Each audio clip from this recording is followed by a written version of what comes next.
Alright, so I saw Resident Evil The Final Chapter, and we'll get into the finality of that title in a second. Yesterday, I was going to do a review last night, but there was a few things that I needed answered. I had to do some digging, so I held off until today to actually do this. And before I get into what I looked up, as someone who's actually defended this film franchise and have declared it as one of my guilty pleasures, this is the worst film in the series. They're pretty it's not that good. It's still better than Blood Wars, which I did see, Underworld Blood Wars. I think just about everyone's making this joke now that this seems like it's 2004 because this month we've had a XXX movie, a Underworld movie, and now a Resident Evil movie come out. And when I went to go see this, there was a trailer for a new Trainspotting film. So, yeah. But yeah, this movie, not very good, and I can lay that down to really pacing, lack of character development. I'm going to get into that in a second. But pacing, editing, and surprisingly soundtrack. One thing that almost all of the Resident Evil films have been really good scores. If you've seen Resident Evil, which one is it? Afterlife, as much as people crap on that one, it actually had a really good score to go with it that kind of like got you pumping and in the mood for the action scenes. So this one, though, this has a bland, does-nothing score, and I actually thought this was going to be the one with like the fun soundtrack with like older pop rock songs, because they've got or I should say pop rock songs, because in the trailer they played Paradise City, and I thought, are they going to do something like that type of stuff in the movie? No, they don't. They didn't spring for any licensed music. Instead, they just got really, really bad stuff. So, ironically, this movie actually is the longest in the series, the actual length of the film, but it feels like so much is missing. This feels like it's just a tad under 2 hours, and it feels like it should be a 3-hour film. Like, there's that much stuff that was cut out. Or not even cut out, I just feel like rushed and probably taken out in the writing section.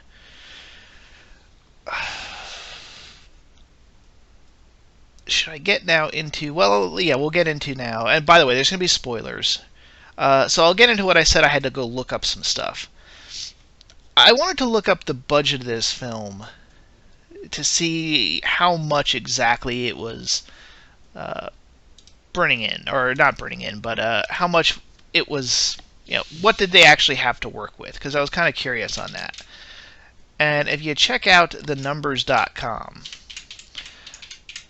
which is a website that basically tracks box office receipts and budgets, and they'll try to get as much info as they can. I think there's a paid version too. I just used a free one because it's fine for getting that type of basic info. But that the numbers shows that Resident Evil The Final Chapter actually has only it's the second lowest budgeted film in the entire franchise. It lists its budget as $40 million, which you might say, oh, that sounds impressive. However, for this, no. To give you some distinction here, the Resident Evil, the first one, had a production budget of $35 million. That's the only other one that had a lower budget than this film. Resident Evil Apocalypse was made for $50 million. Resident Evil Extinction made for $45 million. And keep in mind, this stuff was... Extinction was made in 2007. So that was a decade ago. Afterlife had $57.5 million. Resident Evil Retribution for $65 million.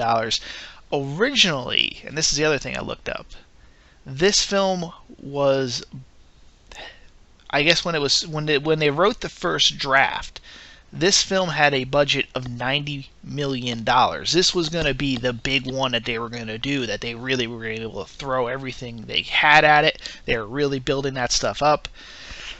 And then Milla Jovovich had a second child, and they basically, when they would have started production on this film, they delayed it for 2 years as a result of her having a kid. I don't know why they did it for 2 years. I'm assuming, 9 months for the birth, a month or two afterwards, even for maternity, and then like another year to get back in shape. Is that? I guess that. But I think that really killed it. I think that really is what hurt them, is because this had a 5-year wait between this the last film that came out, Retribution, and this one. Retribution came out in 2012, and you can kind of see, I guess Sony's going through some problems. They're actually looking at, rumor is that Sony Pictures is looking to Sony is looking to sell their film division, Sony Pictures. So I guess they're not throwing as much money around as they used to. This is the only one that was released in January. The others were released. Well, Degeneration was released on December 27th, but the rest were either early summer films, or most of them were released in September, which is not quite summer or holiday season, but that early fall, not that bad. So we're gonna have to see how the box office receipts are, I'm assuming that's why it dropped now. The height of the series, box office wise, was Resident Evil Afterlife. Just to give you a quick brief overview, Resident Evil, the first one, had 100 million. Apocalypse came in at 125. This is worldwide box office, by the way. Extinction had 146 million. Afterlife then exploded with Afterlife. Afterlife brought in $295 million. And if you include, DVD sales and film and distribution and streaming rights, that's well over 300 million that film brought in. And Retribution, it did drop down. It dropped down to $238 million. So you can say 240. So it was a $50 million drop there, but still. So I guess between the extra long delay and the fact that the previous film, while still doing impressive numbers, considering Retribution was only a $65 million investment, that original $90 million that they had budgeted for this film, they slashed down to 40. They cut over half the budget. And I think that's what ultimately hurt this film. Because apparently, originally, they were going to bring back Leon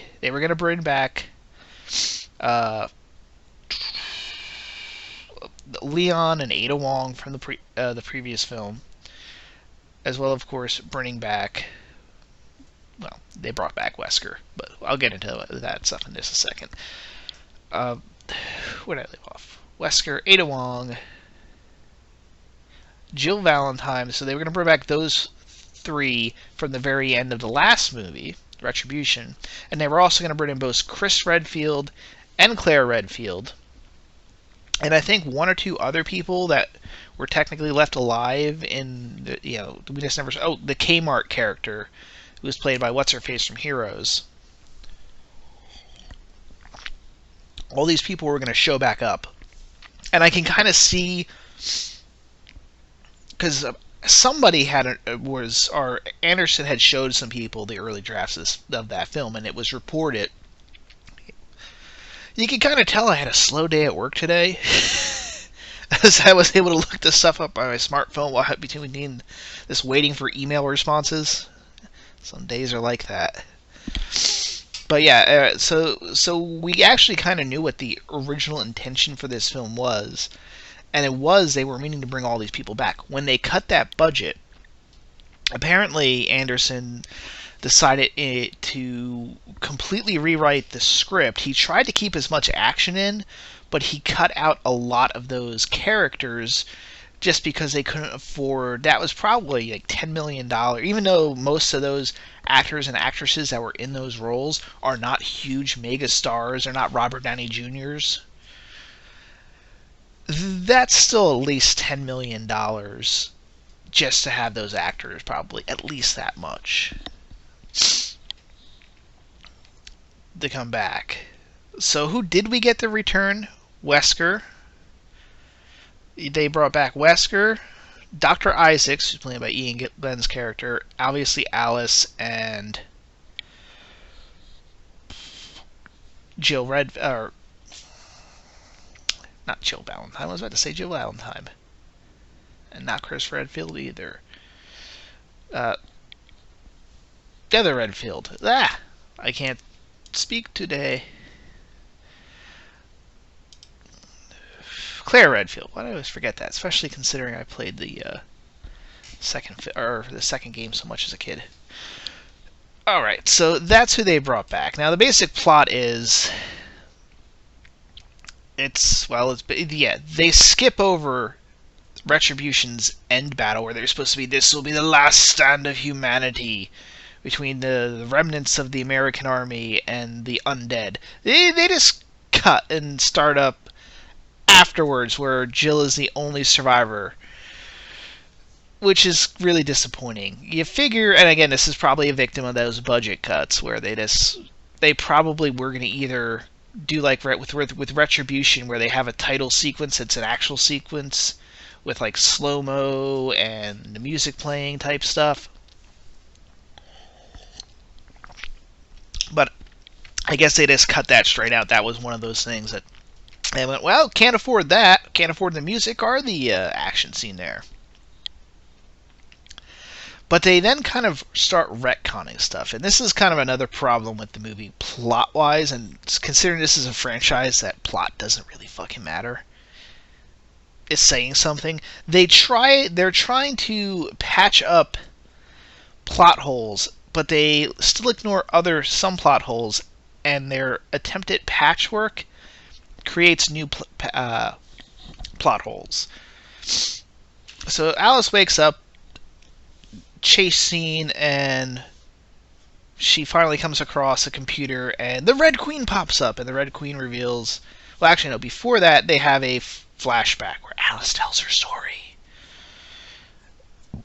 Where they bring up that there is this Dr. Marcus, which is actually a reference to the games, co-founded Umbrella with Dr. Isaacs, not from the games, and he created the T-Virus to help his daughter. Which, by the way, wait a minute, we already did the Ash... I thought in Apocalypse, Dr. Ashford created the T-Virus to help his sick daughter. Now we're just going to recycle that element. You gotta love that.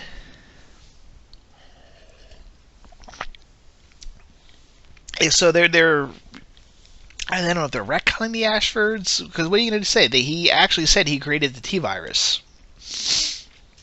And now they're saying, well, no, this doctor created the T-Virus. Dr. Marcus. Anyway, he's only in there for like a second. He doesn't have any lines, and basically, but his partner was Dr. Isaacs, which is not something that would be implied. I mean, the Isaacs character played by Ian Glenn was always... He was in the second and the third movie, but you never took it that he was like the one in charge of the Umbrella Corporation. He seemed like a senior lackey. He had access to the inner circle, but he never seemed like he was the actual guy in charge. That was supposed to be Wesker. They built most of this franchise building up Wesker as the main villain of the series. And now they get rid of him. He's a lackey, by the way. That's the thing that pisses me off in this movie, is you've built up this character as the real villain of the film, or of this franchise, and now he's just like a lackey to Dr. Isaacs, the guy who, even though it was played not by Sean Roberts in the third film, was Jason O'Mara. The guy who's been running everything, now he's not running anything. And the guy that he was taking his orders from or the guy he was giving orders to is now giving the orders. It just doesn't make sense. I suspect what happened there. Or should I? I'll get into the clone plots. We're gonna go full spoiler right here. Anyway, so it's revealed by the end. Anyway, the Red Queen. Well, I'll go back to the beginning. The Red Queen tells Alice, "Oh, I was the Umbrella Corporation is going to wipe out humanity, but there's an airborne antivirus, but you have to go back to the hive to get it. So Alice goes off, gets captured by Umbrella, and they have crazy religious Dr. Isaacs who's like, oh, I'm the real Isaac, so... And Alice is like, oh, I must have killed your clone. He's like, exactly! Praise the Lord! He's extremely religious. He's got people, like, in this fucking tank thing, which I actually am impressed they built this thing. But this little tank vehicle thing, and he's got, like, in the belly of this thing, he's got these people chained up and, like, thousands of little rosary beads hanging all over the place. And, of course, Alice eventually escapes, cuts off his hand. But it's revealed when she finally... And this is kind of another part where it's just they go this weird direction that kind of slows the movie down plot-wise.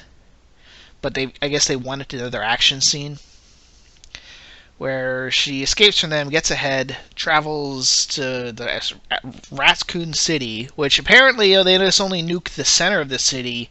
The Raccoon City is about 20 times the size it was in Apocalypse here. She happens to get caught by another group of survivors who are hanging out in this old office building, and but Claire's there, and she vouches for them, and they prepare a defense. This is basically, you get then the action scene that normally would conclude a film, where they lead with these armored vehicles and this army of undead that is following them. They then have this little siege battle. Alice and her crew win. They get the zombies to run on off, and they defeat the vehicles. She still says she needs to take a crew to the hive. Of course, we'll go back to the hive because this film loves to go back to the original. Why they just couldn't do it where she gets there, and I don't know. They probably could have freed up some of the budget to maybe bring a few, get another actor or two back. At least get Wentworth Miller back. If you had cut out like that action scene, and maybe you could have had some more character moments. But at the same time, this is a schlock film, and I like these movies because of their schlock. You kind of wish now he had us to 90 million so he could have done both.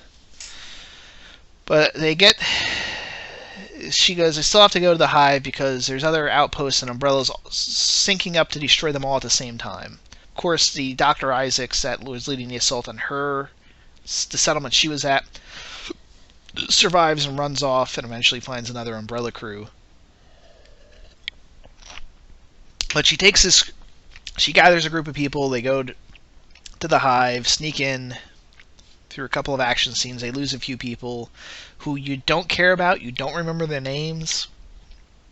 They're not very memorable. And in there they reveal, but the Umbrella Corporation actually purposefully released the virus, and that's why the Red Queen is now that it's become aware of this, it has a programming conflict. It's programmed to protect general human life, but it also can't harm the Umbrella Corporation. That's why it's helping Alice. And then it's revealed, but the Dr. Marcus, the guy that was killed off in the prologue that helped co-found it, was killed off where Dr. Isaacs had Wesker kill off the Marcus character, to take control of the company, leaving his daughter in control of the other half. But his daughter had the weird disease, and she would age rapidly. And you know where this is going. One, because Milla Jovovich, one of the first things they did when they're filming this was to put out a picture of her in her old lady makeup. But yes, as it turns out, there's underneath the hive, and this goes, so one, this little plot here explains why did Umbrella have all these viruses, or all these big underground facilities. They were purposely planning on releasing the virus because they felt global warming and all these other issues were just going to destroy humanity anyway, so they were going to do it on their own terms so that they would survive. So that's why they had all the underground facilities, why they were still testing and developing all these bioweapons after the apocalypse. Although this contradicts number 3, although let's face it, a lot of stuff for number 3 is contradicted. The whole Earth is dried up, which I guess now I'm just contributing that to Alice was just running around the western half of the U.S., and she went into parts of California that are only kept dry because of infrastructure, or kept like wet and green due to infrastructure, and she just assumed the entire world was becoming a desert because she saw like one or two California suburbs that aren't getting watered every day kind of wither away. That's my explanation for that whole thing. But anyway, so that's why they had the facilities. They were testing stuff, and then they also go, and it turns out the hive, there was another like sub facility underneath the hive where all of the head umbrella people had been locked up in cryogenic storage to wait out the coming apocalypse. That I guess Wesker was put in charge of running the company in the meantime to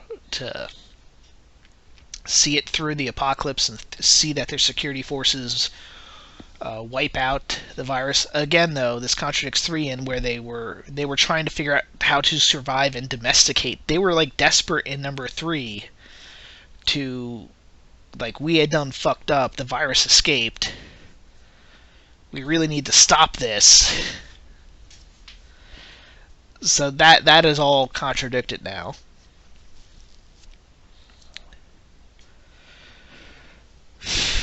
And then, of course, in the very bottom comes out, oh, it's England. It's another England. Oh, no, the guy you saw before, it's Dr. Isaac's character, is in the very bottom with Wesker, revealing, I'm the true one. The other guy you saw was another clone. And then it's revealed that the Red Queen was actually a copy of a scan of the young girl. See, this is all, or is a scan of the young girl, the daughter of Dr. Marcus. And Dr. Marcus's character, and then Alice is actually a clone of Dr. Marcus's daughter. And look, there's the original. But of course, Alice, we decided to take out the bad virus. That's why you're so special. Because she's a perfect clone of the other person, except she doesn't have the T-virus, or she doesn't have the bad gene that made her age rapidly. But the T-virus was kind of purposely designed to save the original Marcus daughter. I think it was Alicia. Yeah, Alicia is the older version. And he's like, look, it's the holy trinity of bitches. Again, the villains are the only people in these franchise, this movie that have fun. I do feel they wasted Wesker. He basically just spends the entire movie in a fucking in this like luxury bunker underneath the hive, just drinking cognac or bourbon or whatever the hell he had in this decanter, just making comments like, unleash the Cerberus, I'm taking control of the facility, you've let her escape through your fingers, Doctor. I love Sean Roberts' version of Albert Wesker. That's partially why I'm so pissed, because he was both in the movie. I guess they felt they needed to bring him back. But yeah, that's another thing. They decided not to bring back those other characters. And I think I pointed this out a little while ago. They recasted Wesker between the 3rd movie and the 4th movie. Why the fuck could you not have done that with, I don't know, Leon or Ada Wong's character?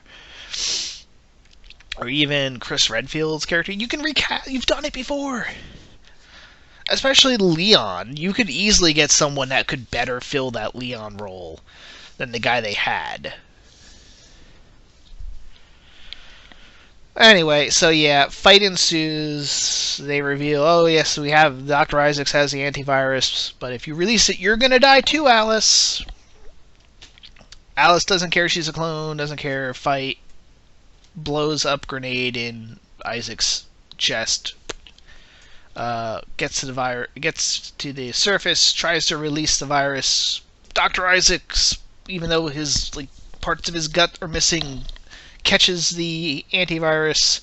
Only his clone now sees him and realizes he's a clone, and because he's a religious nut clone, starts calling him an abomination and just shanks his ass to death. Before he himself gets eaten by a group of zombies. And Alice then grabs the antivirus, breaks it, and everyone drops dead. And this is where you go, oh, final chapter. She does the noble sacrifice. The hive explodes, killing Wesker and the old Alice. Claire somehow escapes, though. And that's where originally I thought that's where we were going. Like, oh, Claire is the one to survive. She'll carry the story of Alice on and lead the world. But no. Alice wakes up, and they go, oh, yes, it destroyed the T-virus that was in you, but, you're obviously now you're cured, but the zombies all die, of course. So they couldn't have done the noble sacrifice and gone, yes, it's complete, it's ended now. Come on, Anderson, you gotta know how to end a film. Not only that, and then they go, oh, but, the virus, it spread so fast, the T-virus around the world because of modern technology, and the antivirus can only be carried on by the wind, so it'll take years before the entire world is infection-free. And in the meantime, I'm gonna then fight the undead still. Even though you could sit on your ass and do nothing, and the world will just recover itself. So, in some ways, this suffers from grand finale syndrome, where they just try to tie everything together. The whole Alice is actually a clone just explains some things, like, sorry, having a drink there. It does explain some things, like why she seems to have no background or personality. Oh, you were a clone. You were a security clone. We put you in the mansion to run security on the hive because, the real important people were actually in the bottom. And that's why you don't really remember anything. It fills a plot hole, but at the same time, like, I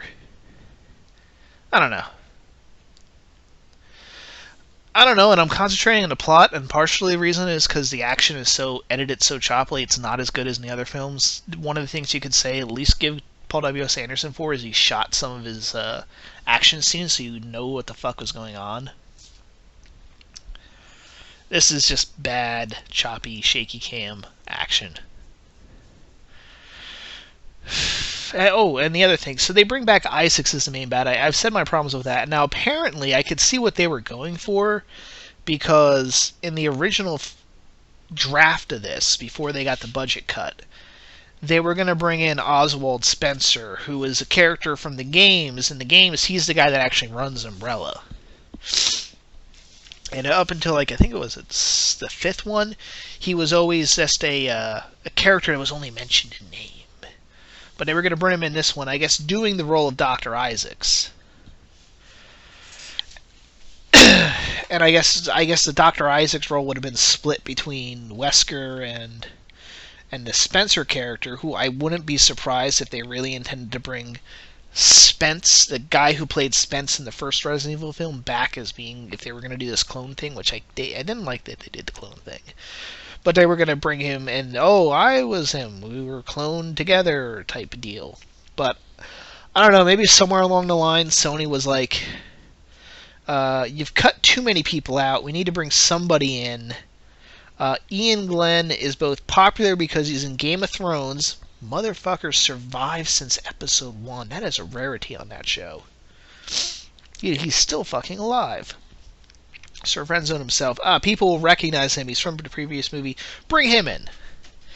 Yeah, the one character you didn't have to bring back and write up a contrivance of why he's in there. Like, you couldn't have secured Wentworth Miller or Sienna. How do you pronounce her name? I forget. But you couldn't bring her back. You couldn't have got the actress for Kmart. Carlos Oliveira? Any of them you couldn't have sprung for? Oh, I'm not. Carlos Oliveira is not his actual name, but I forget. Ode Fiera, I think his name is. You couldn't have sprung. Was Ian Glenn really that much cheaper? Or was that a case of, oh no, we need some name in here. Crap. He's the only person from the previous films that's really gone somewhere. Bring him back.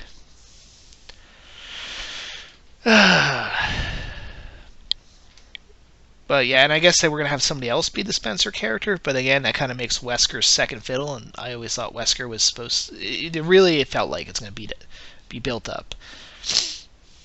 And of course they had it, Wesker portrays her in Washington, which they don't show that. which is disappointing because you can see, oh yeah, that was a $10 million scene, so that was another part of the $50 million they cut out of that budget there. Uh, the actor's gone, and then the whole action scene, that probably $10-15 million action scene, it's 20 to $25 million saved right there on an original script. About the only one like new, and then of course they added a bunch of new people. I thought and you could tell like this was supposed to be a group of survivors who were like the characters from the other movies. It banded together. It would have felt a little better, and I so wish that's what had happened. Because everyone they bring in is forgettable, and there's no names in there. Granted, there hasn't been a whole lot of names in any of these movies, but still. A wasted opportunity. And you know what? They could have fixed a lot of this plot, even with the budget cut. Considering what they did put in.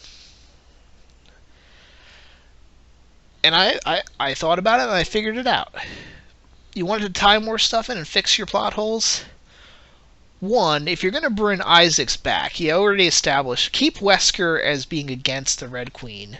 Maybe make it that only he and Alice survived. If you're going to bring back Sean Roberts, do it that those two survive. They have an uneasy working alliance where they're going to stop the Red Queen. Instead of going back to the Hive, which feels a little too, like I said, too grand finale syndrome, we're going to call it, where they've got to go back to the beginning cliche.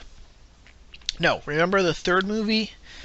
Nobody fucking remembers the third movie, even though that was Mad Max with zombies, more so than in any of the other films. Here's what you do. They get the message from the White Queen, because everyone forgets. In the third movie, they showed there was another supercomputer. And that one was genuinely more concerned with human life and all that. And she had made mention, oh, with your blood in the third movie, which was supposed to be the finale of the Resident Evil trilogy, oh, Alice, with your blood we can create a cure for the T-virus. It would have been funny if like the computer popped up and it's like, oh, Alice, yes, you left those blood samples here in my automatic. We finally ran and we developed a airborne antivirus, but the Red Queen's aware of it. She's sending her forces. So it becomes a race to get back to that North American facility where you can then do the whole thing with the Umbrella High Command is hidden, which would make more sense because probably not a good idea to have your super secure right out the apocalypse bunker also be the main research bunker for the deadly virus. It would have made more sense. Oh yeah, that other bunker out in the American desert is where all the VIPs were really kept, because place was supposed to be bigger anyway. But it becomes then a bit of a race. Oh, they've got to get to the place. They got to get to the bunker again to get the antivirus and then release it. And the Red Queen is sending her forces, and the Red Queen has some cloning. She doesn't use humans. She just has these clones, and so she clones versions of Dr. Isaacs to lead her armies. Therefore, you've got Ian Glenn there. But you don't make him the head of the company type deal. You still have it that Wesker, you go off literally what you were promising. Wesker and Alice are going off on their own thing, but Wesker has his own agenda. On their way, you run back into Claire Redfield, who's gone back to running a convoy to survive, because that's how she sees him. That was her establishment. That's how you survive in this world. You keep on the road, keep on the move. So she helps them get to the facility. You have your confrontation with the clone Isaacs. It looks like you've defeated the Red Queen. Maybe you do something where there's like a remote control. You shut the Red Queen down, and then Wesker reveals his true motives. He's going to use the antivirus for his own shenanigans, and you have the final showdown between her and Wesker. And boom, there you go. There's your better movie right there. And you kill Alice off. You have that be genuinely, even if you want to do the weird, you could make it so that Wesker was the original partner who teamed up and with the Dr. Marcus character, kind of like what the game plot actually is. And in Power Struggle, he killed her, used old Alice. Now you can keep that part the same. Just keep it as Wesker. Yeah, Wesker was only helping. Yeah, there you go. Wesker was only helping Alice so he could stop the Red Queen from destroying the umbrella, the people he selected to survive the apocalypse in some sort of freaking in the chamber that they basically did the Hive for no reason. I mean, having that VIP section in the Hive makes sense why they still tried to open the Hive after it became infected. But yeah. There you go. That's a better plot right there. You have Alice die then at the end. She has a noble sacrifice. Claire Redfield, notes it's sad, and she carries on with restoring the human race, restoring civilization from there on out. There you go. See, that would work better. You had half the movie take place on the road anyway. You could have had a bit of a chase scene there instead of the siege scene.